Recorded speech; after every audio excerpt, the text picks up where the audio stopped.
agama. Orang lebih cinta kepada harta, orang lebih cinta kepada jabatan.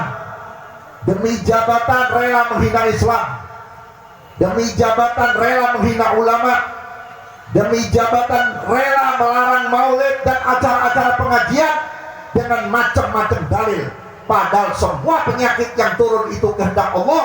Kalau Allah mau mengangkat malam ini, insya Allah akan hilang. Apalagi duduknya kita untuk Rasulullah.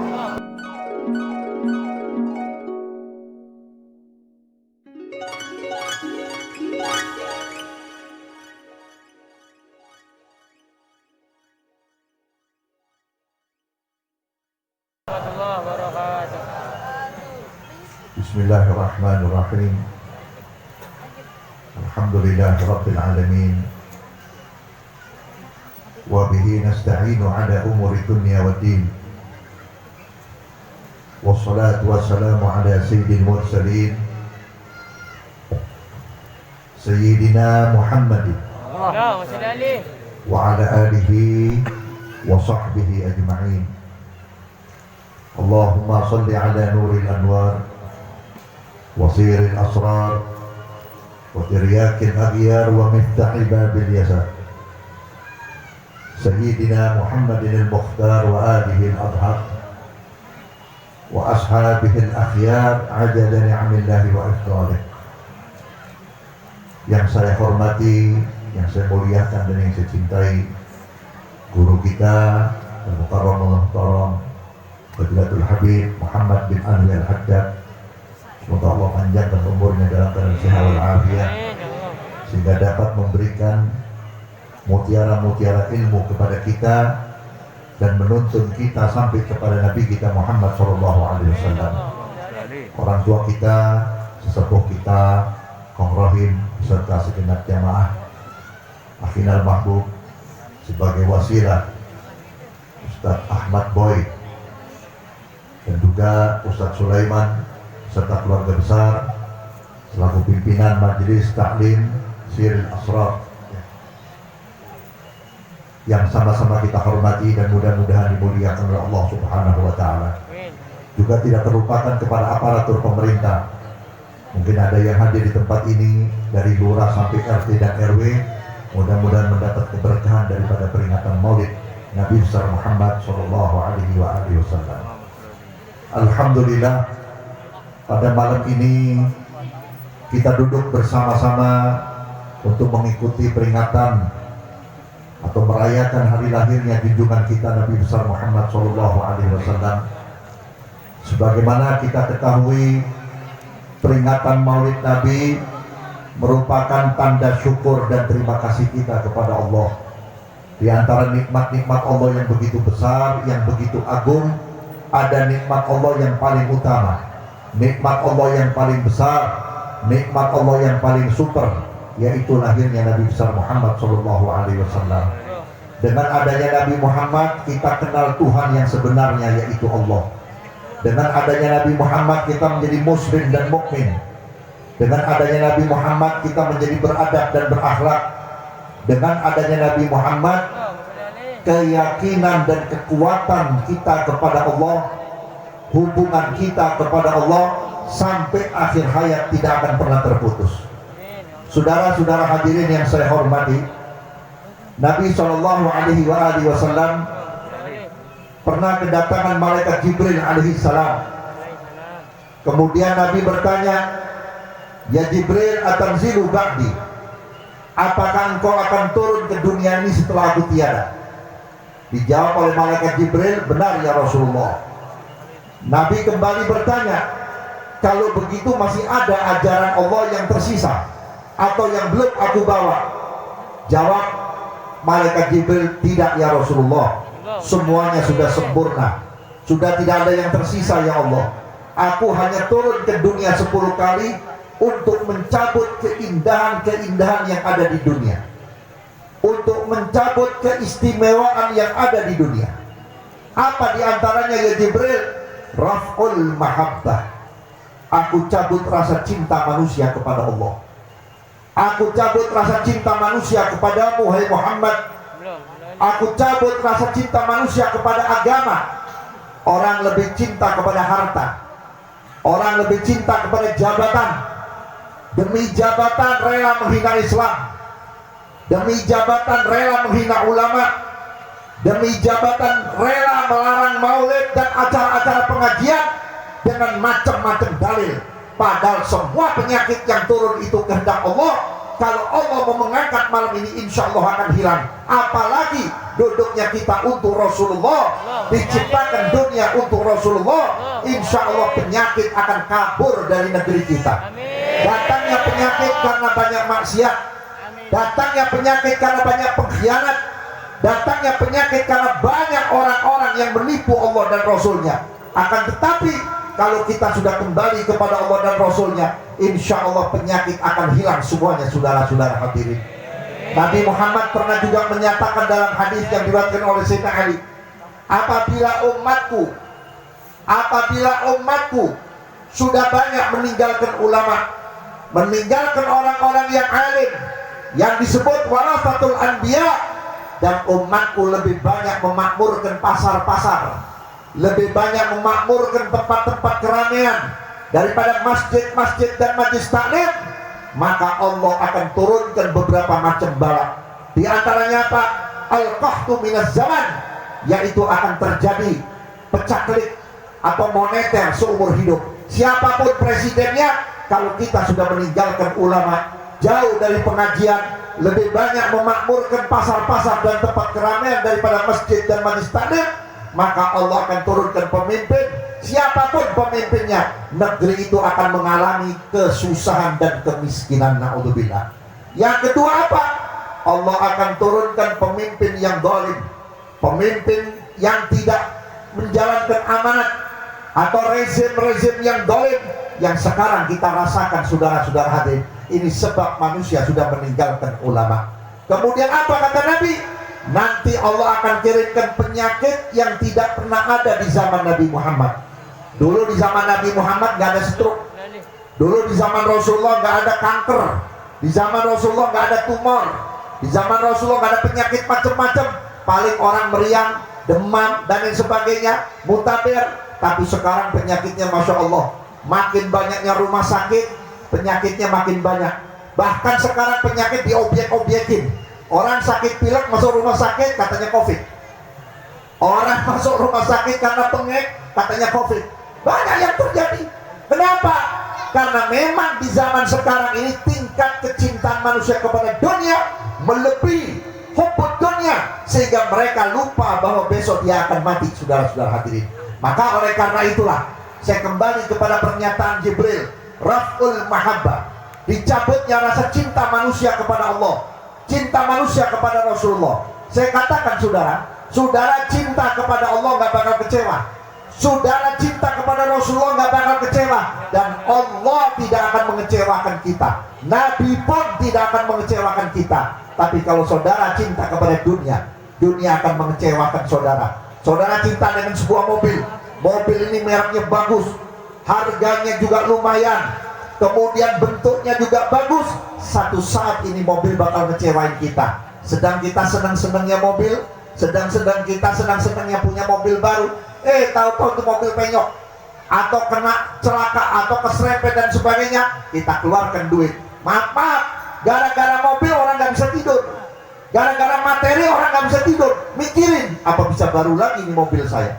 Begitu pula kita cinta kepada kekasih, cinta kepada wanita, cinta kepada laki-laki, cinta kepada orang biasa, satu waktu dia akan mengecewakan kita. Sekarang dia berkata cinta kepada kita, nanti kalau dia punya teman lebih kaya, antum ditinggalkan, antum tidak akan diperdulikan oleh mereka. Maka oleh karena itu, tidak ada kecintaan yang paling abadi kecintaan kita kepada Nabi Muhammad SAW. Saudara-saudara, jangan dikira bahwa umat Nabi Muhammad segini banyaknya mencintai Nabi Muhammad. Kadar cintanya macam-macam, ada yang kecil, ada yang besar, ada yang sedang, nggak sampai kepada Nabi Muhammad. Nabi pun tahu ukurannya orang yang sangat cinta kepada Nabi Muhammad. Nabi pun tahu orang yang cintai cuma sekedar kepada Nabi Muhammad. Bahkan banyak orang menganggap dirinya bisa sholat, bisa ibadah, bisa jadi ustadz, bisa jadi kiai, bisa jadi ulama, tanpa Nabi Muhammad SAW. Sehingga mereka tidak peduli akan kemuliaan Nabi Muhammad, sehingga mereka tidak peduli dengan keistimewaan Nabi Muhammad. Tahun-tahun yang lalu kita dengar ada orang menghina Nabi Muhammad, padahal yang menghina katanya kiai, yang menghina katanya orang pintar, yang menghina katanya ulama. Mereka sudah tidak peduli dengan Nabi Muhammad. Kalau mereka peduli dengan Nabi Muhammad, sedikit pun dia tidak berani menyamakan Nabi Muhammad dengan manusia yang lain. Betul Nabi Muhammad manusia, betul Nabi Muhammad pernah jadi kanak-kanak, tapi kanak-kanaknya Nabi Muhammad beda dengan orang biasa. Kalau kanak-kanak yang ada, anak-anak yang ada, mungkin ingusan, mungkin belekan, mungkin keluar congek, mungkin nyolong jambu, mungkin lempar genteng orang. Nabi Muhammad tidak. Dari bayi dituntun oleh Allah, dari keluar dari perut ibunya dituntun oleh Allah, sehingga tidak ada tindak tanduk Rasulullah, tidak ada ucapan Rasulullah, tidak ada tutur kata Rasulullah dari kecil sampai beliau wafat yang melanggar daripada aturan Allah, yang tidak menyenangkan hati manusia. Semuanya menyenangkan hati manusia. Hadirin yang saya hormati, ada seorang Yahudi. Seorang Yahudi ini sangat benci kepada Rasulullah, benci kepada Nabi Muhammad. Dia cari kesalahan Nabi Muhammad kanan kiri nggak ketemu, sampai dia ketemu satu cara terakhir buat dirinya. Apa itu? Dia mendatangi teman Nabi Muhammad yang masih kanak-kanak pada waktu itu. Ketika Nabi masih kanak-kanak, teman-teman Nabi itu ada yang Kristen, ada yang Yahudi, dan ada yang Majusi. Begitu Nabi diutus menjadi seorang Rasul, mereka jadi pendeta Yahudi, pendeta Nasrani, pendeta Majusi. Didatangi oleh si Yahudi ini untuk mencari kekurangan Nabi Muhammad. Hai pendeta Yahudi, bukannya engkau dulu teman Nabi Muhammad, sahabat Nabi Muhammad, kawan Nabi Muhammad di masa kanak-kanak? Betul. Pernah nggak kamu lihat Muhammad berbuat salah? Apa kata pendeta Yahudi? Demi Tuhan yang aku imani, aku belum pernah melihat dan mendengar Nabi Muhammad berbohong sekecil apapun. Keluar ini pendeta Yahudi dari rumah pendeta Yahudi menuju ke pendeta Kristen. Hai pendeta Kristen, bukannya engkau dulu teman Muhammad? Pernahkah engkau melihat Muhammad berbuat salah? Demi Yesus Kristus yang aku imani, aku belum pernah melihat Muhammad berkhianat kepada siapapun. Keluar lagi ke rumah pendeta Majusi. Sampai di rumah pendeta Majusi, pertanyaannya sama. Hei pendeta Majusi, pernahkah engkau melihat kesalahan Muhammad? Bukannya Muhammad itu teman kau waktu kecil? Demi dewa-dewa api yang aku sembah, aku belum pernah melihat Muhammad berbuat dolim. Jangan pun kepada manusia, kepada seekor semut pun Muhammad masih menghargai. Akhirnya pendeta Yahudi ini yang benci tahunan kepada Rasulullah, yang cukup lama bencinya kepada Rasulullah, tidak ada jalan lain, pelarian terakhir rumah Nabi Muhammad. Begitu ketemu Nabi Muhammad, ya Rasulullah, aku adalah orang yang benci kepadamu, aku adalah orang yang tidak suka kepadamu, dan aku berusaha mencari kejelekanmu, tapi berpuluh-puluh tahun sampai akhir hari ini aku tidak menemukan kejelekan dan kesalahanmu. Maka oleh karena itu ya Muhammad, terimalah aku menjadi umatmu, dan saksikan olehmu ya Muhammad, aku akan mengucapkan 2 kalimat syahadat, menyatakan aku akan beriman kepada Allah dan beriman kepada engkau. Di mana kesalahan Nabi Muhammad? Di Eropa, di Inggris, sampai di Israel, banyak pendeta-pendeta yang anti Nabi Muhammad masuk Islam setelah dia menulis kesalahan-kesalahan Nabi Muhammad, tetapi tidak ketemu kesalahan Nabi Muhammad, hanya di karang-karang. Di Indonesia, Ustadz baru berapa tahun udah berani mengatakan Nabi belekan. Wahabi yang gak doyan maulid aja gak berani menghina Nabi Muhammad. Betul gak? Wahabi yang gak doyan tahlil gak berani terang-terangan menghina Nabi Muhammad. Ini ngaku ormas aswaja, dia duluan yang menghina Nabi Muhammad, dia duluan yang menghina sunnah Nabi Muhammad. Tunggu kehancuran mereka. Siapapun bosmu, siapapun pelindungmu, siapapun presidenmu, kau akan hancur. Kenapa? Kau telah menghancurkan nama Nabi Muhammad. Nabi Muhammad tidak akan pernah hancur. Siapa yang memuliakan Nabi Muhammad, termasuk antum yang duduk di tempat ini termasuk antum memuliakan Nabi Muhammad, satu waktu antum akan dimuliakan oleh Allah. Tapi siapa yang menghinakan Nabi Muhammad, maka ia akan dihinakan oleh Allah. Lihat para penghina-penghina Nabi Muhammad. Abu Jahal sampai sekarang hancur namanya terhina. Betul apa tidak? Muhammad bin Abdul Wahab, Raisul Wahabi, sampai sekarang gak ada orang yang mau kenal dia. Kenal pun jijik. Kenapa? Dia telah menghina Nabi Muhammad. Sampai pernah berkata, tungkatku ini lebih mulia dari jasadnya Muhammad. Na'udzubillah. Dilaknat oleh Allah, dikutuk oleh Allah, walaupun tinggal di Saudi Arabia dekat dengan Ka'bah dan Madinah, tapi tidak mendapat kemuliaan dari Allah. Maka oleh karena itulah, siapa yang mau mulia di antara kita? Muliakan Nabi Muhammad. Bagaimana caranya memuliakan Nabi Muhammad? Bukan cuma duduk di majlis seperti ini, ya Nabi salam alaika, dapat berkat, dapat kebuli pulang, tidak. Tapi belajar mengikuti adab-adabnya Nabi Muhammad, mengikuti sunnah-sunnah Nabi Muhammad. Walaupun kita nggak sanggup sholat tahajud sekian puluh rakaat, ya 2 rakaat nggak apa-apa. Walaupun kita nggak sanggup sholat duha sekian rakaat, ya 2 rakaat nggak apa-apa. Dikit-dikit tapi istiqomah, tapi niatkan dalam hati kita, saya mengikuti jejaknya Nabi Muhammad Sallallahu Alaihi Wasallam. Saudara-saudara hadirin, sunnah Nabi Muhammad ini merupakan pagar, merupakan benteng untuk membentengi yang fardu, yang wajib. Saudara-saudara, kalau kita kepada sunnah Nabi sudah nggak demen, apalagi suka menghina, orang pakai jenggot itu goblok. Lagi mana yang nggak pakai jenggot lebih goblok lagi, betul nggak? Orang Yahudi jenggotnya seperut, pinter-pinter, bisa bikin pesawat, bisa bikin nuklir. Nah lo yang nggak pakai jenggot goblok, bikin undi-undi aja nggak bisa. Pakai ngomong yang pakai jenggot goblok, kitabnya mana, dalilnya mana? Mungkin salah baca kitab, betul apa tidak? Gak ada hubungannya jenggot dengan urat salat, gak ada, saudara-saudara. Sahabat Rasulullah pakai jenggot, bahkan dianjurkan untuk menarik-narik itu jenggot. Kenapa? Tidak mungkin Nabi menyuruh tanpa ada hal yang lebih manfaat. Seperti orang makan, kenapa Nabi anjurkan kalau habis makan pakai tangan nih, jilatin itu jari, bukannya jorok. Di sini Allah letakkan zat yang bisa menghancurkan makanan yang tidak bisa dihancurkan oleh usus. Kalau antum makan daging, dagingnya keras, ya mungkin sapinya atau kambingnya tua, usus kita tidak bisa menggiling. Dengan antum menjilat jari-jari antum, maka itu daging akan cepat remuk, akan cepat hancur, dan cepat bisa diproses di dalam perut. Kenapa? Allah taruh zat. Kalau nggak percaya, antum ambil 2 mangkok sayur, yang satu antum ambil pakai sendok, jangan kena tangan. Tapi yang satu kena tangan, antum ambil pakai tangan, pasti basi. Kenapa basi?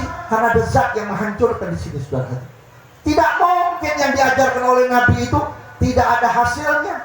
Antum disuruh wudhu, cuci mulut, bukan sekedar menghilangkan bau mulut, bukan sekedar menghilangkan bekas-bekas makanan di mulut, tetapi ada kuman-kuman yang kita tidak tahu yang menyebabkan kita sakit jantung, yang menyebabkan kita sakit paru-paru, yang menyebabkan kita sakit usus dan sebagainya. Kumur itu obat, saudara-saudara hati. Kita disuruh mencuci hidung.